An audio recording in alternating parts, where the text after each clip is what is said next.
Começa agora o programa Equipe em Casa, um show de conhecimentos indo até você. Olá amigos, programa Equipe em Casa mais uma vez com vocês. É um programa para toda a família amapaense, porque serve desde crianças da alfabetização até jovens do ensino médio e pré-vestibular. Nós sabemos que as coisas ainda estão fora de controle. O vírus está na nossa cidade, está no nosso país, está no mundo todo. E nós do Equipe em Casa sabemos que agora mais do que nunca devemos levar até vocês esse bem maior que é o conhecimento. O primeiro módulo de hoje, Geografia, Complexo Amazônico, com o professor Antônio Carlos. Hoje a gente vai falar sobre Amazônia, um tema muito apaixonante porque a gente vai falar da nossa realidade, da região na qual a gente está inserido. Tá? A Amazônia que é vista pelo poder público central, pelos agentes hegemônicos financeiros, a partir de sua riqueza, não é? Ela não é vista, infelizmente, a partir da riqueza do seu povo, dos saberes das populações tradicionais, ela é vista, acima de tudo, pelas suas riquezas, não é? E a preocupação maior, no caso do Estado colonial, era com a defesa da nossa região. Hoje a gente percebe que o Brasil, o governo federal ainda tem essa preocupação que nem o Estado colonial, ou seja, preocupação com a defesa porque é uma região que é muito rica, é uma região que precisa ser defendida. Hoje nós podemos não ter as mesmas estratégias que existiam durante o período colonial, por parte do Estado colonial, como, por exemplo, a construção de fortalezas na margem dos rios para defender a região de invasores. Mas nós temos, por exemplo, o Projeto Calha Norte, que foi concebido pelo governo militar, implantado durante o governo Sarney, que consiste na instalação de bases militares na fronteira da Amazônia com países vizinhos.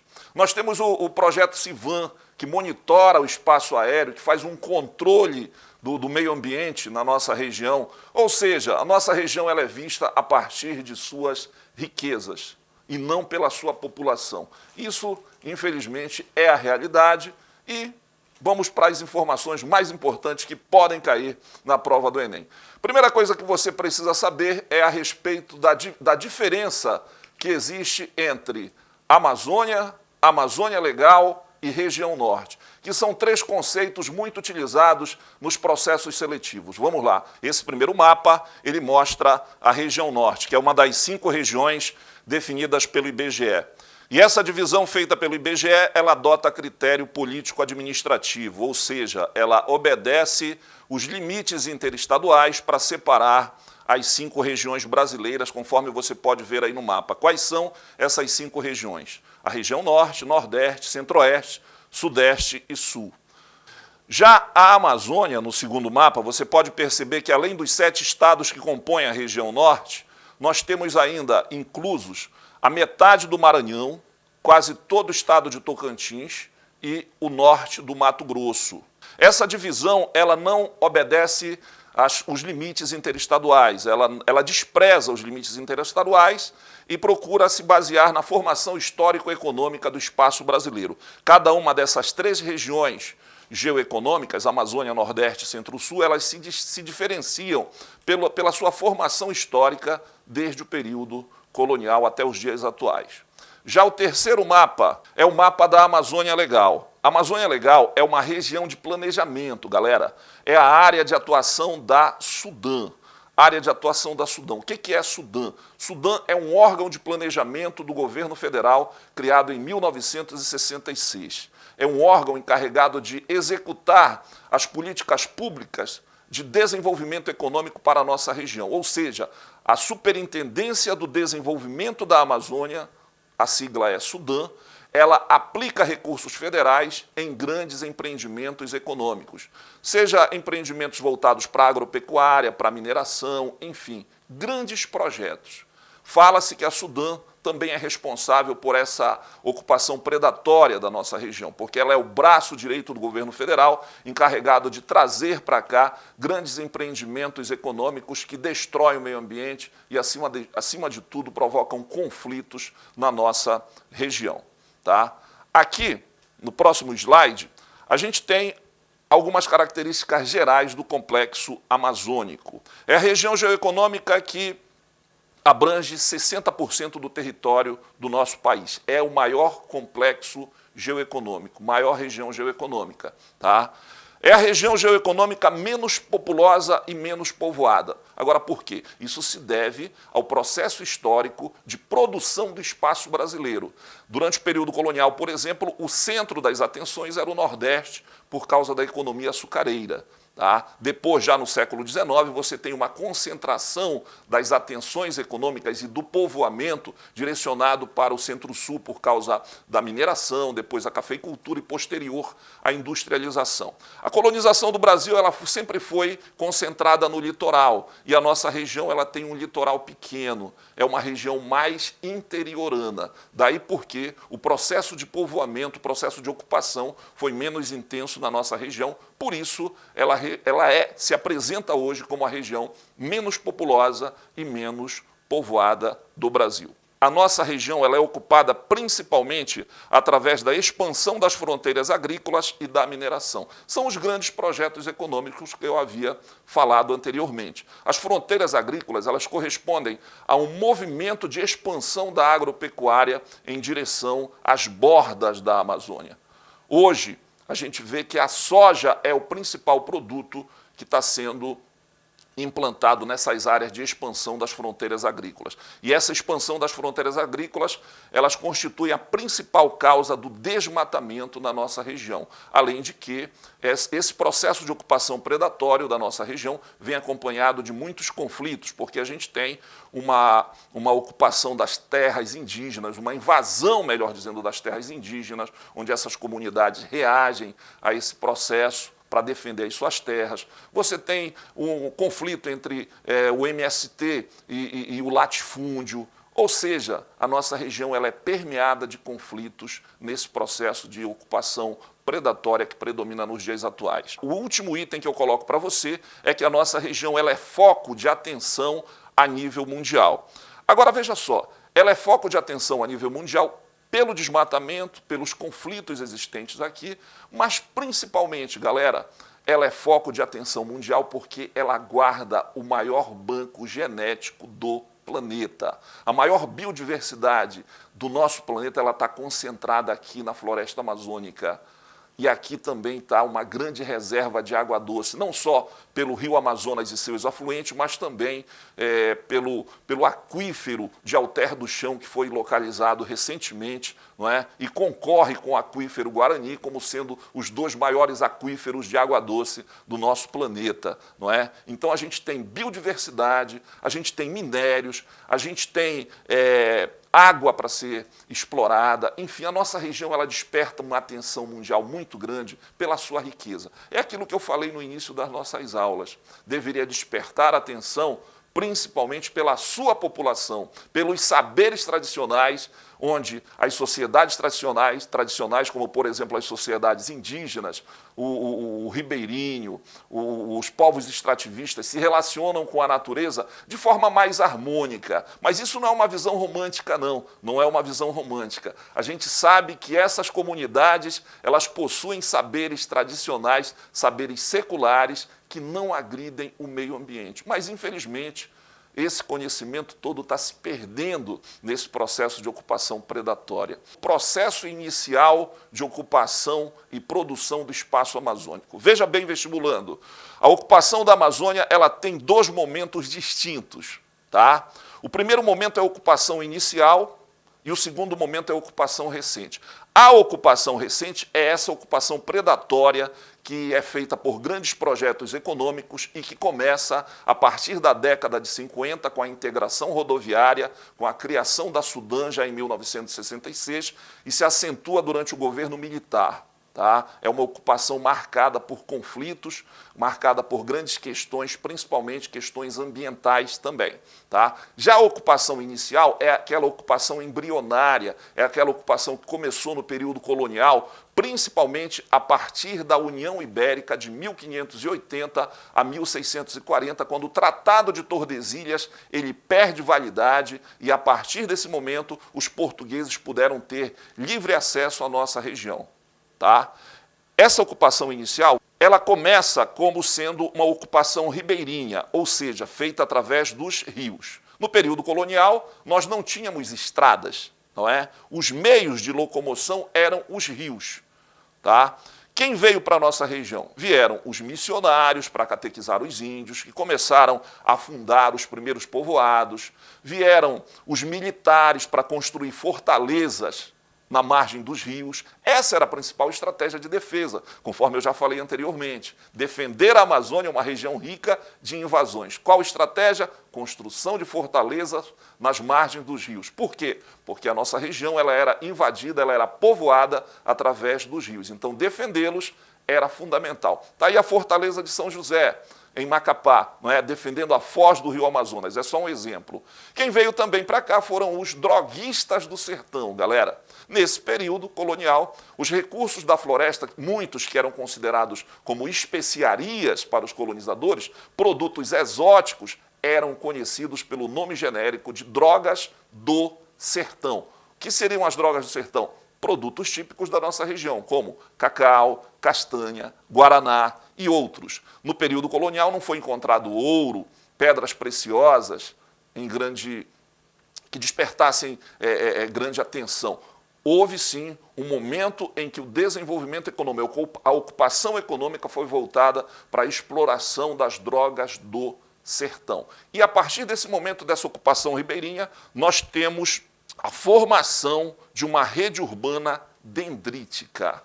Rede urbana é um conjunto de núcleos urbanos, um conjunto de cidades, de vilas, que são hierarquizados, que estão distribuídos ao longo dos rios. Daí porque esse nome dendrítica. Aliás, esse nome dendrítica ele foi difundido na geografia aqui no Brasil por um célebre geógrafo chamado Roberto Lobato Correia. Essa expressão dendrítica quer dizer ramificada. É uma referência aos dendritos, que são aquelas ramificações dos neurônios que a gente estuda em biologia. Então, essas ramificações, elas são representadas pelos rios. Então, hoje, a gente percebe a existência de uma rede urbana dendrítica que está se tornando muito mais uma rede urbana complexa por causa da construção de rodovias, surgimento de novos núcleos urbanos, não é? Que imprimiram uma nova dinâmica espacial para a Amazônia. Mas, a princípio, a rede urbana que se forma aqui ela é dendrítica, ela é ramificada, onde os núcleos urbanos estão distribuídos ao longo dos rios da bacia amazônica. Voltando para a tela, nós temos a economia da borracha ainda desse período extrativista, dessa ocupação inicial, tá? Que vai de meados do século XIX até as primeiras décadas do século XX. A exploração da borracha ela foi determinada pelo surgimento da indústria automobilística nos países desenvolvidos. Os primeiros pneus para as fábricas de automóveis nos Estados Unidos, em países europeus, eram fabricados a partir da borracha natural. E onde é encontrado a borracha natural? Na seringueira. É o chamado látex, a seiva, aquele líquido que escorre da seringueira, do tronco da seringueira. Então, esse líquido, essa borracha natural, era exportada em grande quantidade para os países desenvolvidos. Depois desse surto econômico, desse boom econômico provocado pela economia da borracha no final do século XIX e início do século XX, a nossa região vai entrar num processo de decadência, que vai marcar o final dessa ocupação inicial. E a decadência da economia da borracha ela foi provocada principalmente por dois fatores. A concorrência dos seringais asiáticos, veja bem que levaram seringueiras contrabandeadas daqui da Amazônia e fizeram plantações homogêneas nas colônias inglesas da Ásia. Foi um dos primeiros casos de biopirataria registrado na nossa região, e a partir desse momento o sul e o sudeste asiático passam a produzir borracha natural mais barata e em maior quantidade. E o segundo motivo é o surgimento da borracha sintética, a borracha derivada do petróleo, não é? Que passou a ser mais utilizada em larga escala para a produção de produtos industrializados que necessitam da borracha como matéria-prima. Então, com isso, a nossa região ela entra em decadência. E essa decadência vai marcar o fim desse primeiro momento da ocupação da nossa região, que é a ocupação inicial. E nessa ocupação inicial, volta para a tela aí, olha só, havia pouco desmatamento. É o último item que eu coloquei aí nesse quadro para você. Pouco desmatamento, porque, veja bem, uma economia extrativista, uma economia a partir da exploração dos recursos da floresta, baseado na coleta desses produtos, seja a borracha, seja a castanha, não agridem o meio ambiente. não agridem o meio ambiente. Então nós tínhamos pouco desmatamento nesse período. Os impactos da ação humana, ou seja, da ação antrópica na nossa região, eram mínimos. Então, o que você precisa saber desse primeiro momento? Nós temos uma ocupação ribeirinha, que se estende desde o período colonial até meados da década de 50, com a construção da Belém-Brasília. Ainda não existiam rodovias de integração nesse primeiro momento. Nós temos a formação de uma rede urbana dendrítica, onde os núcleos urbanos estão distribuídos ao longo dos rios que ramificam a bacia amazônica. Nós temos o extrativismo vegetal como base da economia e nós temos pouco desmatamento. Tá? Volta para a tela. Eu coloco para finalizar a nossa aula de hoje a distribuição populacional na Amazônia e dos principais núcleos urbanos. Tá? Dá uma olhadinha com calma nesse mapa aí.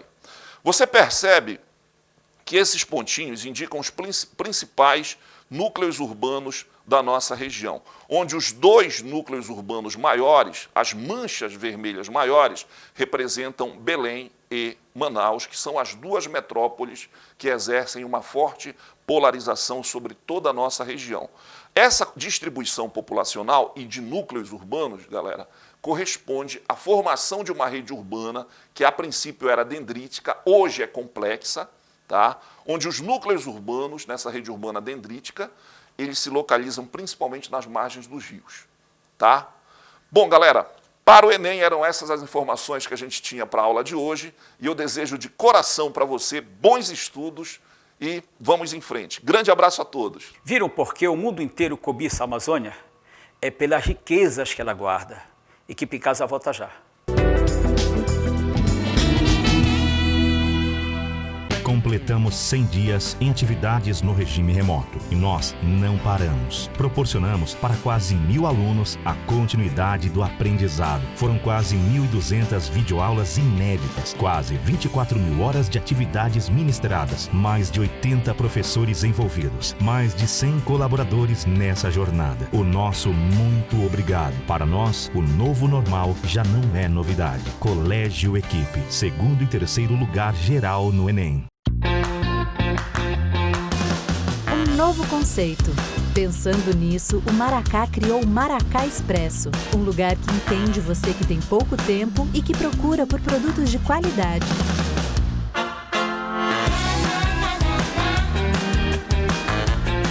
Maracá Expresso, uma nova loja, um novo conceito que entende você. Na Zona Sul, Jardim Marco Zero, Rodovia JK. Galera, eu tenho um misto que não é brincadeira. Em matéria de facilidade e conforto ao comprar. Vou contar pra você nesse verso qual é a melhor loja do Amapá. Pode espalhar! É Domestilá, tudo que eu preciso tá num só lugar. Domestilá, o que precisar a gente tem. Domestilá, é amor de verdade a gente tem também. O que cabe no seu coração. Felicidade, ter a amizade que a gente tem. Domestilá, realizar o seu sonho também. Desde 2011, estamos levando desenvolvimento ao norte do país, trazendo em nossa carga comprometimento com a qualidade dos nossos serviços. A Nortelog trabalha com inteligência, infraestrutura e tecnologia. Nosso trabalho é prestar serviços com qualidade e confiabilidade, sempre visando a sua satisfação. Nossos terminais são em Macapá, Belém e Santarém. Somos referência em modernidade e eficiência. Temos a maior balsa carreteira do Brasil, com saída diária. São mais de 500 carretas, 10 balsas, 400 funcionários para garantir a segurança da sua carga. É com muito trabalho e respeito aos nossos clientes e parceiros que nós construímos uma história de vitórias. Nortelog, transportando o desenvolvimento.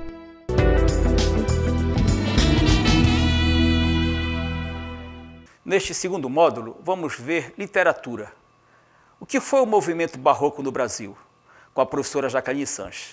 Olá, pessoal! Mais uma aula aqui no nossa Equipe em Casa. E o tema de hoje é barroco. Barroco no Brasil, essa escola literária é uma escola que acontecem muitos conflitos existenciais, temos como sinônimo antíteses, paradoxos, que vai ter essa convergência entre antropocentrismo e teocentrismo. Então isso vai acabar ocasionando grandes conflitos nas pessoas, na sociedade daquela época.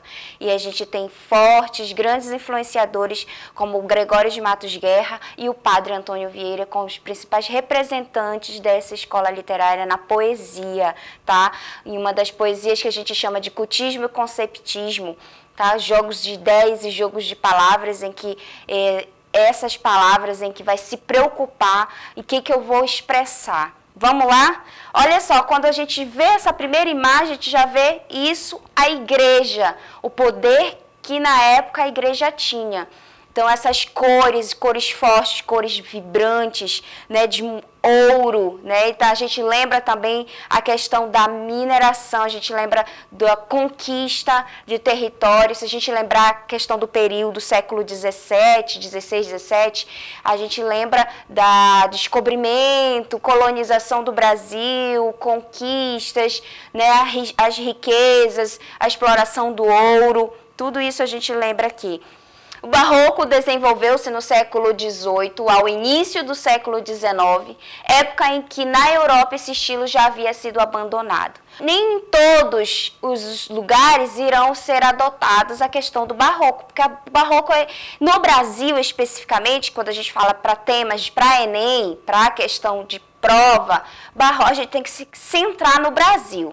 Então, Brasil aderiu ao Barroco, mas nem todos os lugares tinham ele como fonte, né, literária, por conta da grande evolução da ciência, né, e aí o Barroco no Brasil ela vai especificar principalmente no que a gente chama de contra-reforma.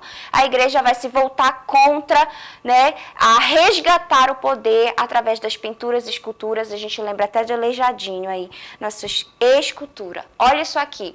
Um só, vários barrocos. O barroco brasileiro varia de uma região para outra. Nas regiões que enriqueceram com a mineração e com o comércio de açúcar, Minas Gerais, Rio de Janeiro, Bahia e Pernambuco, encontramos igrejas com talhas douradas e esculturas refinadas, feitas por artistas de renome. Já nas regiões onde não havia açúcar nem ouro, como São Paulo, as igrejas apresentam trabalhos modestos de artistas, nomes experientes, menos experientes. O que é isso?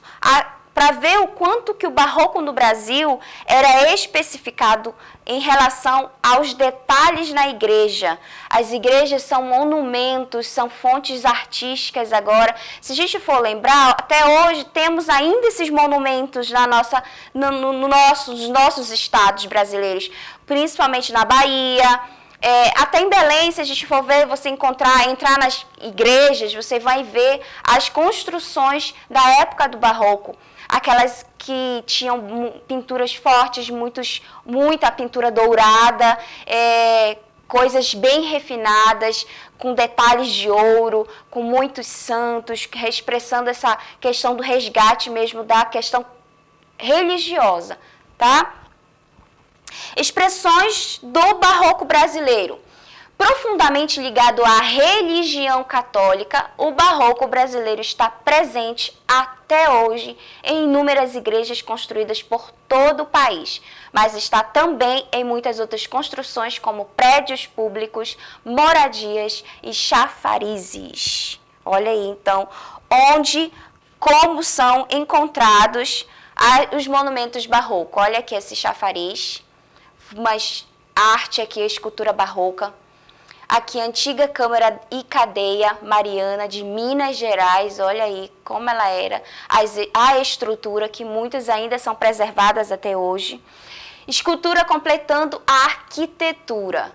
As talhas, ornamentos esculpidos em madeira, mármore, marfim ou pedra são muito presentes nas igrejas barrocas brasileiras. Aparecem em altares, arcos, tetos e janelas. Olha aí, a gente tem esse detalhe que quando tu entra é fundamental, é bem marcante.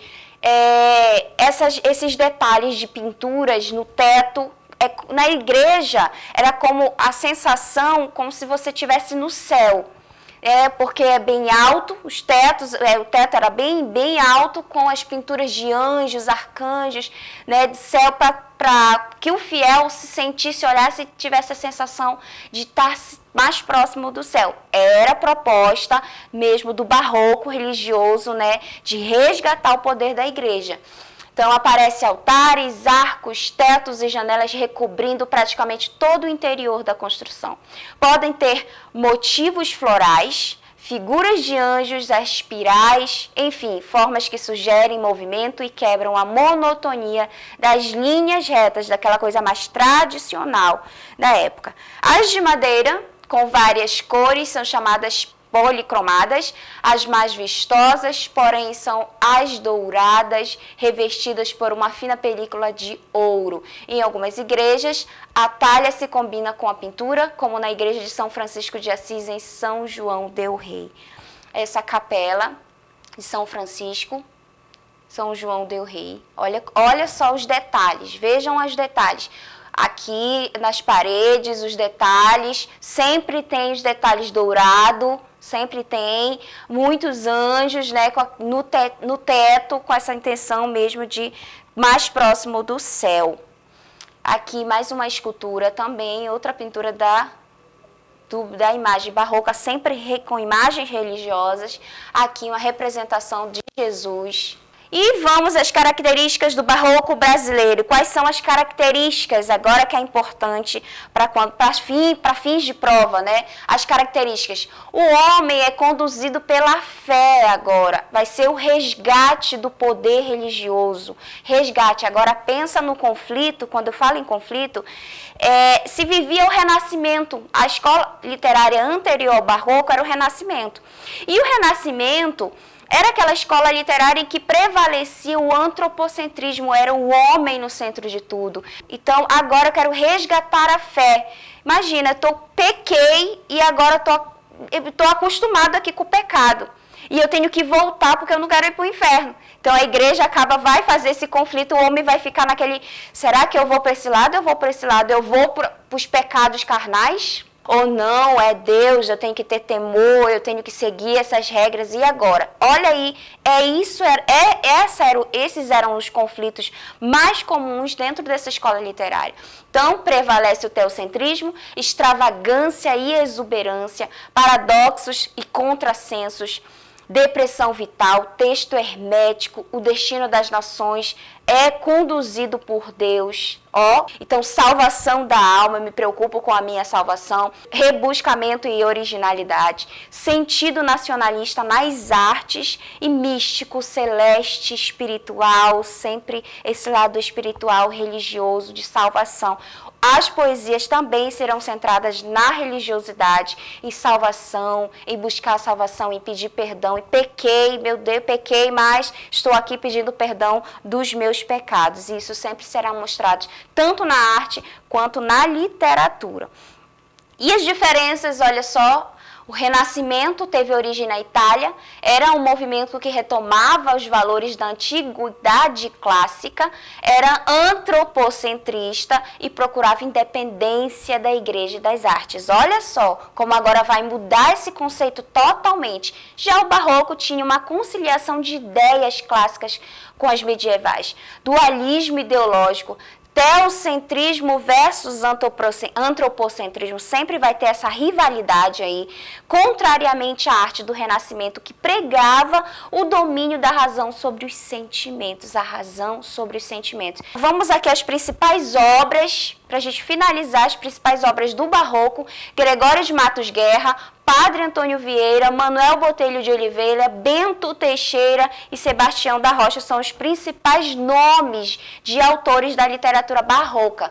Então, Gregório de Matos Guerra, que era conhecido como Boca do Inferno, porque ele ia contra o governo da época, ele xingava, ele vai criticar, ele vai ofender o poder público e vai acabar sendo expulso do Brasil, né? E o Padre Antônio Vieira também vai contra a igreja, vai acabar sendo expulso também da igreja.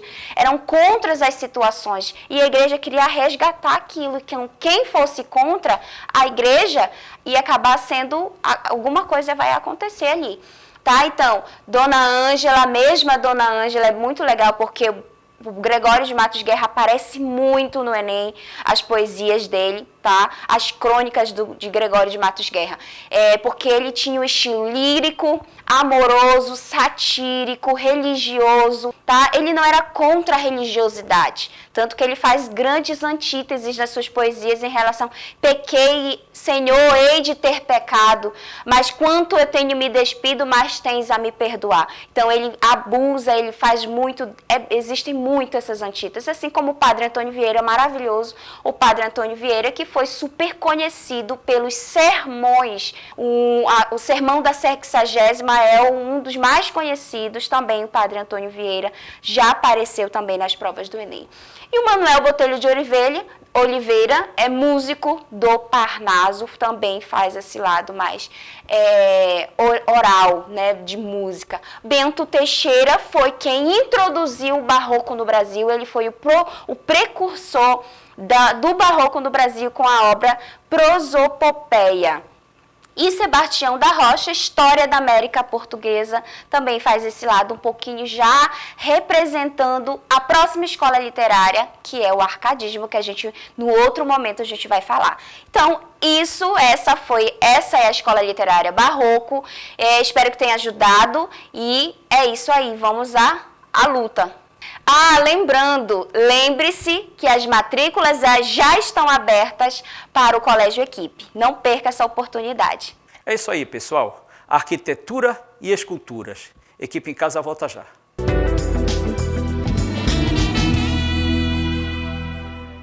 Completamos 100 dias em atividades no regime remoto e nós não paramos. Proporcionamos para quase 1.000 alunos a continuidade do aprendizado. Foram quase 1.200 videoaulas inéditas, quase 24.000 horas de atividades ministradas, mais de 80 professores envolvidos, mais de 100 colaboradores nessa jornada. O nosso muito obrigado. Para nós, o novo normal já não é novidade. Colégio Equipe, segundo e terceiro lugar geral no Enem. Um novo conceito. Pensando nisso, o Maracá criou o Maracá Expresso, um lugar que entende você que tem pouco tempo e que procura por produtos de qualidade.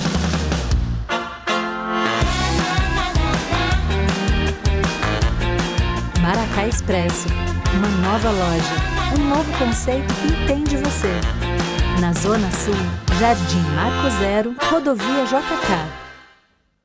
Galera, eu tenho isso que não é brincadeira. Em matéria de facilidade e conforto ao comprar, vou contar pra você nesse verso qual é a melhor loja do Amapá. Pode espalhar! É Domestilar, tudo que eu preciso tá num só lugar. Domestilar, o que precisar a gente tem. Domestilar, é amor de verdade a gente tem também. O que cabe no seu coração, felicidade, ter a amizade que a gente tem. Domestilar, vai realizar o seu sonho também.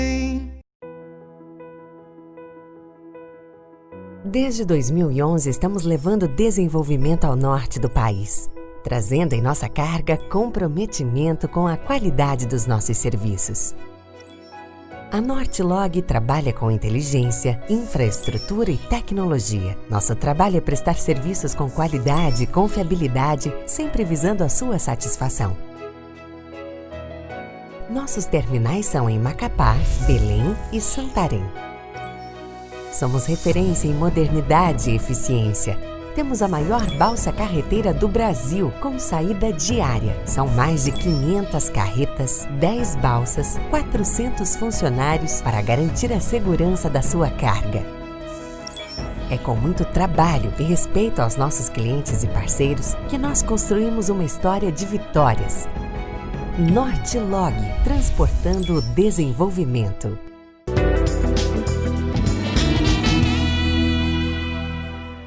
Neste terceiro módulo, História, a escravidão do Brasil, com o professor Carlos Alberto. Estamos aqui para mais uma super dica de História do Brasil para esse Super Enem.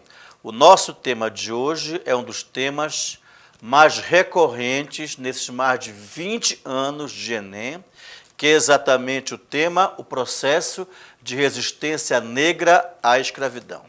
Agora, há duas coisas bem interessantes para relembrar. A resistência negra à escravidão, ela marca a história da América Portuguesa, que é o Brasil colonial, e também marca a história de praticamente todo o período monárquico. Ela torna nulo um mito construído pelos portugueses, o mito de que o negro aceitou passivamente a escravidão. Não há aceitação passiva à escravidão. Todo ser humano, em qualquer condição, sendo imposta a ele a condição de escravidão, a condição de se retirar a liberdade, ele produz com certeza forma de resistência. E falando em forma de resistência, aqui estão as principais, ou as mais conhecidas, presentes em qualquer livro didático, em qualquer material que você busque sobre as formas dos africanos e seus descendentes resistirem ao cativeiro. As fugas e revoltas, as mais comuns formas, escapando, fugindo ali da senzala, da fazenda, do espaço onde se mantém o cativeiro. A literatura criminal do Brasil colônia e do Brasil império registra muitos homicídios, senhores assassinados, senhorzinhos, capitães do mato, feitores, e logicamente inclui isso no rol das formas de resistência. Os suicídios. Muitos negros, muitos africanos, muitos escravos, não conseguindo suportar aquela mudança brusca de vida, arrancados que foram de sua liberdade, e cometem o suicídio. Um tipo de resistência não muito citado em livros, mas é interessante comentar, praticados pelas mães escravas, os abortos e os infanticídios. As mães retirando a vida daquele feto, ou seja, retirando a vida daquele ser ainda na vida intrauterina, através do aborto, num ato, às vezes, até inconsciente, um ato de rapidez extrema, mas que era visto por aquela mãe desesperada, a única forma que ela encontrava de livrar o seu filho, a sua filha, de um futuro drástico, dramático, de sofrimento, que era a própria escravidão. Então, aquela criança não pertencia a ela, podia ser dada de presente a um senhor, a um compadre. Gente, parece engraçado falar, mas é uma coisa bastante polêmica.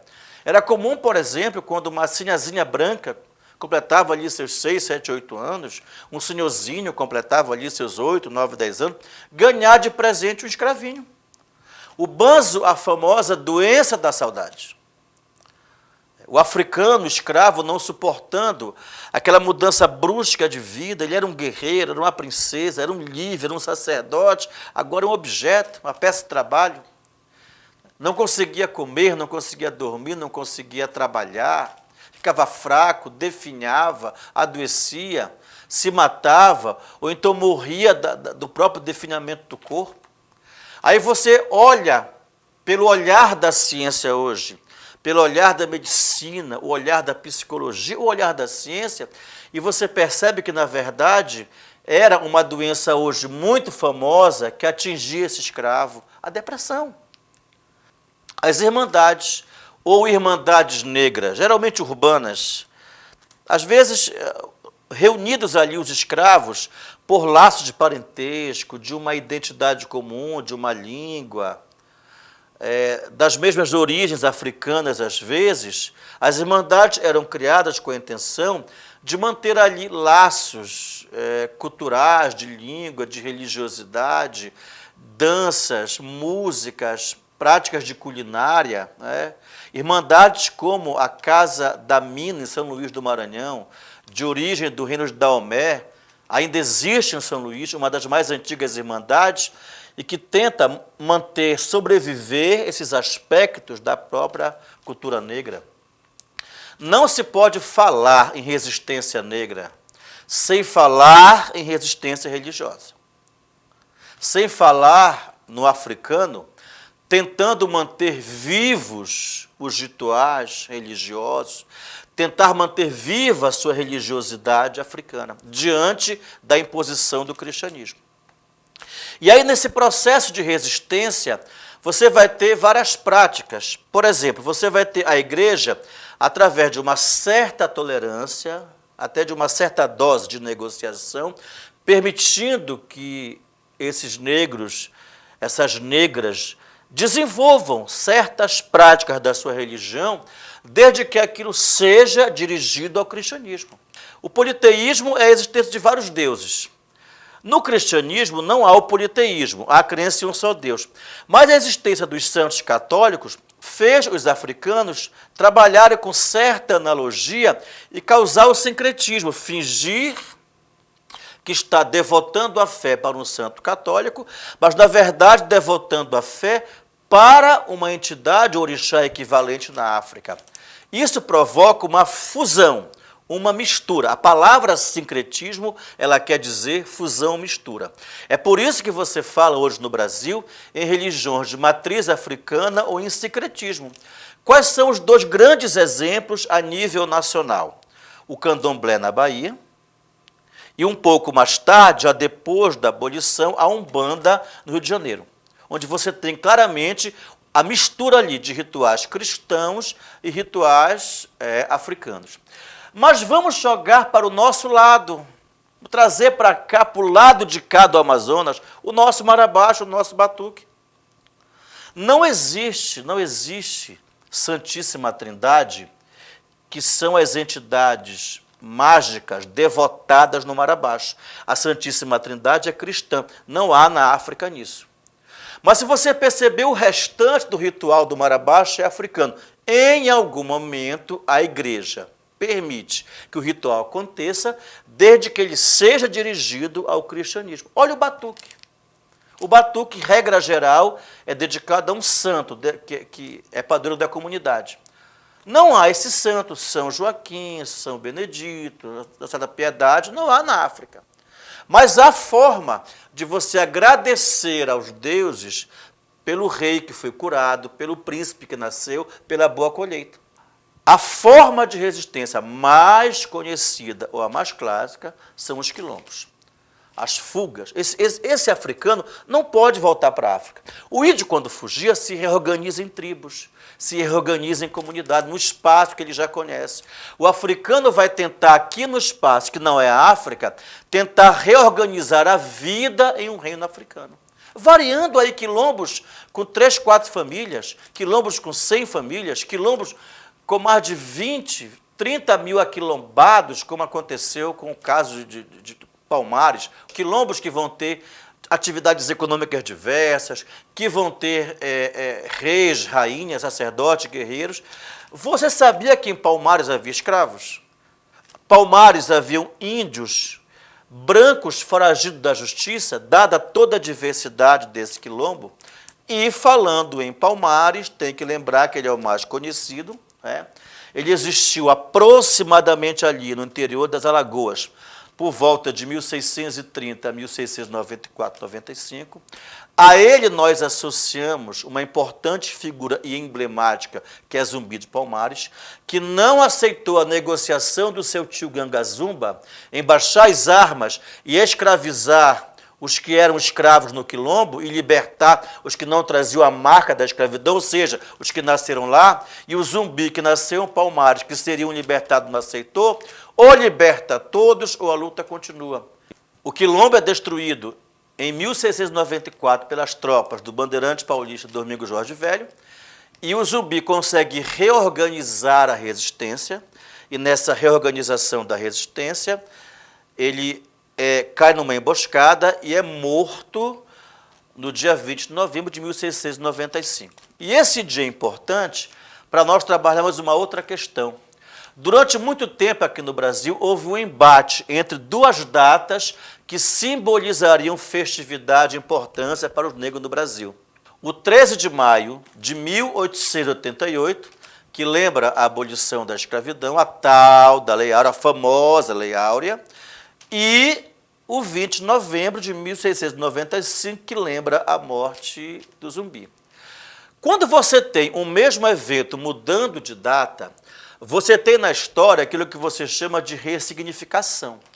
Ou seja, para o movimento negro brasileiro, para os estudos históricos, a Lei Áurea só aboliu a escravidão, não discutindo políticas de inclusão, como diz o famoso Samba Enredo da Mangueira, 1988. Será que já raiou a liberdade ou se foi tudo ilusão?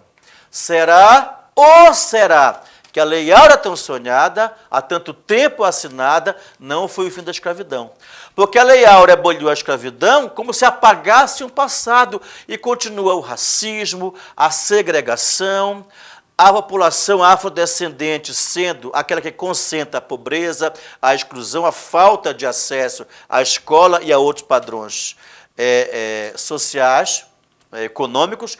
E aí, nesse processo de olhar para o passado e ver um evento que melhor simbolize isso, chegou-se a Palmares, chegou-se a Zumbi, chegou-se a morte dele. Não é o Dia de Zumbi, foi transformado isso em Dia Nacional da Consciência Negra. E a gente vai olhando aqui as nossas figurinhas, não é isso? Aqui um típico exemplo de uma revolta negra, uma revolta escrava em uma área colonial.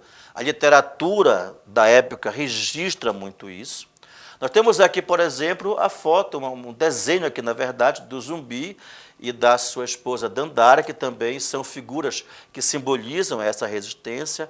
Lembrar a resistência do povo negro para avançar na luta por uma sociedade livre de toda forma de opressão.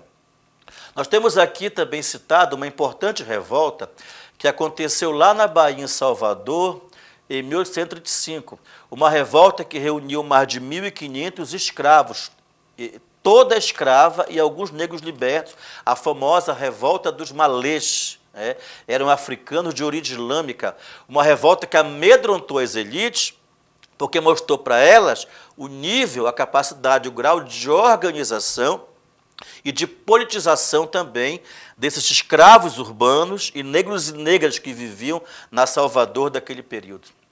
Temos aqui um exemplo de uma prática religiosa de matriz africana, que é uma roda de candomblé aqui, a manifestação acontecendo. E, logicamente, falando em liberdade religiosa, resistência cultural e religiosa, nós temos aqui uma foto de uma dançadeira de Marabaixo, aqui no Amapá, que representa uma das formas através das quais você percebe que o nosso Amapá também vive nessa fase colonial, nessa fase monárquica, a prática do trabalho escravo e essas várias resistências, e como também essa resistência produz identidades, e uma dessas identidades é o nosso famoso Marabaixo. Até a próxima aula, onde daremos continuidade a mais super dicas de história. Não esquecendo que as nossas matrículas Colégio Equipe 2021 já estão abertas. Reserve sua vaga. Viram aí, pessoal? A escravidão no Brasil acabou por decreto.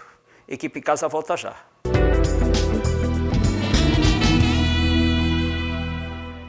Completamos 100 dias em atividades no regime remoto e nós não paramos. Proporcionamos para quase 1.000 alunos a continuidade do aprendizado. Foram quase 1.200 videoaulas inéditas, quase 24.000 horas de atividades ministradas, mais de 80 professores envolvidos, mais de 100 colaboradores nessa jornada. O nosso muito obrigado. Para nós, o novo normal já não é novidade. Colégio Equipe, segundo e terceiro lugar geral no Enem.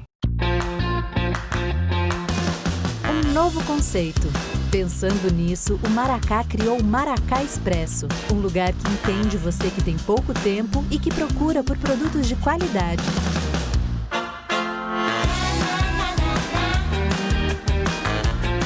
Maracá Expresso, uma nova loja, um novo conceito que entende você. Na Zona Sul, Jardim Marco Zero, Rodovia JK. Galera, eu tenho isso que não é brincadeira. Em matéria de facilidade e conforto ao comprar, vou contar pra você nesse verso qual é a melhor loja do Amapá. Pode espalhar! É Domestilar, tudo que eu preciso tá num só lugar. Domestilar, o que precisar a gente tem. Domestilar, é amor de verdade a gente tem também. O que cabe no seu coração, felicidade é ter a amizade que a gente tem. Domestilar, realizar o seu sonho também. Desde 2011, estamos levando desenvolvimento ao norte do país, trazendo em nossa carga comprometimento com a qualidade dos nossos serviços. A Nortelog trabalha com inteligência, infraestrutura e tecnologia. Nosso trabalho é prestar serviços com qualidade e confiabilidade, sempre visando a sua satisfação. Nossos terminais são em Macapá, Belém e Santarém. Somos referência em modernidade e eficiência. Temos a maior balsa carreteira do Brasil, com saída diária. São mais de 500 carretas, 10 balsas, 400 funcionários para garantir a segurança da sua carga. É com muito trabalho e respeito aos nossos clientes e parceiros que nós construímos uma história de vitórias. Nortelog, transportando o desenvolvimento.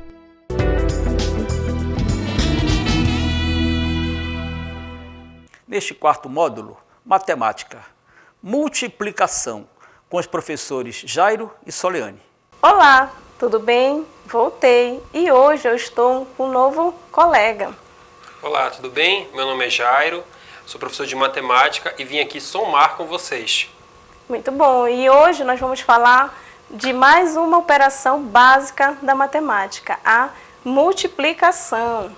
Multiplicação é uma das 4 operações principais da matemática. Ela está associada à ideia de somar o mesmo elemento várias vezes. Assim como a adição e a subtração, a multiplicação possui o símbolo que a representa, o símbolo x. Os números que estamos multiplicando nós chamamos de fatores e o seu resultado nós chamamos de produto. Vejam só, 4 vezes 3 são os fatores, são os números que estamos multiplicando, nós chamamos de fatores. E o resultado dessa multiplicação é 12. O 12 nós chamamos de produto. Vejamos um exemplo de como resolver uma multiplicação. Em um mercado havia uma cesta com maçãs. O valor de cada maçã é de R$2. Se comprássemos 6 maçãs, quanto teríamos que pagar? Para chegar ao resultado, nós poderíamos somar as unidades das maçãs e ir somando o valor. 2 mais 2 mais 2 mais 2. 6 vezes, tá? O valor da maçã pela quantidade. E aí teríamos 12. Mas nós temos uma maneira mais fácil, através da multiplicação, nós poderíamos pegar a quantidade de maçã e multiplicar pelo valor de cada maçã, que ficaria 6 vezes 2, que é igual a 6 mais 6. Portanto, 6 vezes 2 é igual a 12. Vamos ver agora a multiplicação em que envolva 2 algarismos. Quando vamos fazer a soma repetida de números grandes, é muito mais fácil utilizar o que aprendemos na multiplicação. Quando temos um número de 2 ou mais algarismos e multiplicamos por outro número de um algarismo, nós devemos multiplicar um de cada vez. Temos aqui o número 31. Esse número, e embaixo nós temos o número 2. Tanto o 31 quanto o 2, eles estão se multiplicando. Então fica muito mais fácil, em vez de a gente fazer o 31 mais o 31, ou seja, a soma de 31, a gente pegar cada algarismo do 31 e multiplicar por 2. Logo assim nós teríamos 1 vezes 2, ou 2 vezes 1, que dá 2. Em seguida, nós teríamos 2 vezes 3, que dá 6. Um outro exemplo que a gente pode seguir disso é com 11 e o número 4. Se nós novamente fizermos uma multiplicação entre eles, nós teríamos o seguinte: nós pegaríamos cada algarismo do número 11, que no caso é o 1 e o 1, e multiplicaríamos cada vez pelo número 4. E assim nós teríamos 1 vezes 4 dá 4 e 1 vezes 4 dá 4. Então, 11 vezes 4 é 44. Se nós aumentarmos o número desses algarismos, ou seja, elevar esse número por um número maior, nós iremos proceder da mesma forma que fizemos anteriormente, só que com algumas mudanças. Por exemplo, imaginem que nós temos aqui agora o número 12 e logo embaixo nós temos aqui o número 13. Podemos perceber que esses dois números possuem cada um 2 algarismos e nós estamos fazendo uma multiplicação entre eles. Então, como nós iremos proceder? Nós pegamos cada elemento do algarismo do número 13 e fazemos uma multiplicação de cada elemento entre eles. No caso, o 3 vezes o 2, que nós iremos achar o número 6, o 3 vezes o 1, que nós iremos achar o número 3. Agora, para o 1, nós vamos fazer a multiplicação, mas começando o número embaixo do número 1, da direita para a esquerda, sendo ele embaixo do número 1. No caso, 1 vezes 2 dá 2 e 1 vezes 1 dá 1. Quando nós fazemos isso, nós podemos fazer, por fim, uma soma desses produtos que nós achamos. E assim nós teremos, essa soma aqui, ela só iremos fazer para os números que coincidirem entre si. No caso, como podemos ver, o 6 não coincidiu nenhum número embaixo dele. Então, simplesmente, nós podemos descer o 6. Já o 3, ele coincidiu com 2. Então, 3 mais 2 daria 5. E o 1 não coincidiu com nenhum número acima dele. Então, nós podemos simplesmente descer o número 1. Então, a resposta que nós teríamos para 12 vezes 3 é o número 156. Vejamos agora sobre a decomposição de números, como elas conseguem facilitar ainda mais a nossa multiplicação. Podemos decompor um número para que a multiplicação fique mais fácil de ser realizada.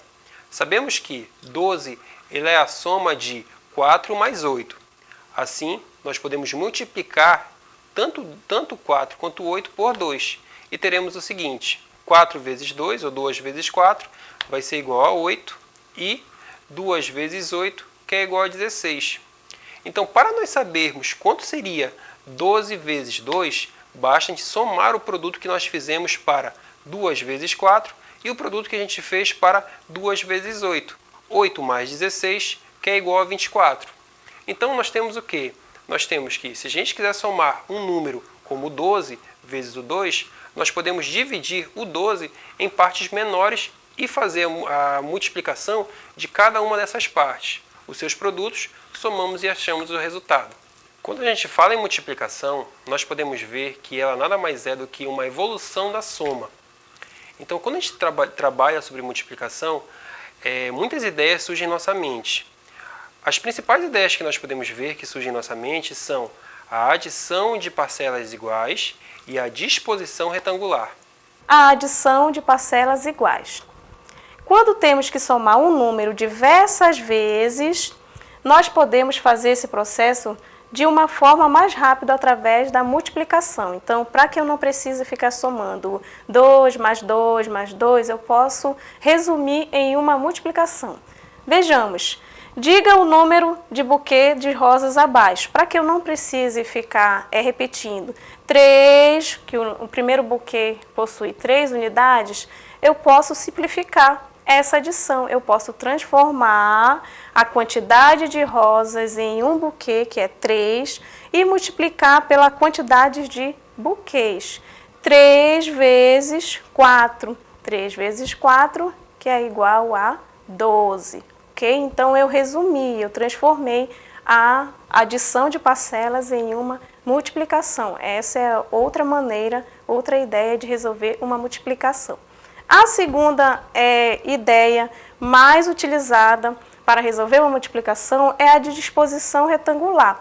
Em alguns momentos, em alguns lugares, como cinema ou sala de aula, onde é muito comum encontrarmos cadeiras enfileiradas, podemos utilizar o que aprendemos em multiplicação para somarmos mais rápido o número de cadeiras e de participantes presentes. Como que eu poderia resolver esse probleminha? Eu vou multiplicar a quantidade de cadeiras de uma fileira pela quantidade de fileiras. No caso, nós temos 6 cadeiras em uma fileira, então eu deverei multiplicar 6 vezes a quantidade de fileiras, que são 5. Ficaria 6 vezes 5. E eu encontraria o resultado total de cadeiras nesse ambiente. No caso, ficaria 6 vezes 5, que é igual a 30. Então, viram como a operação de multiplicação é bem fácil?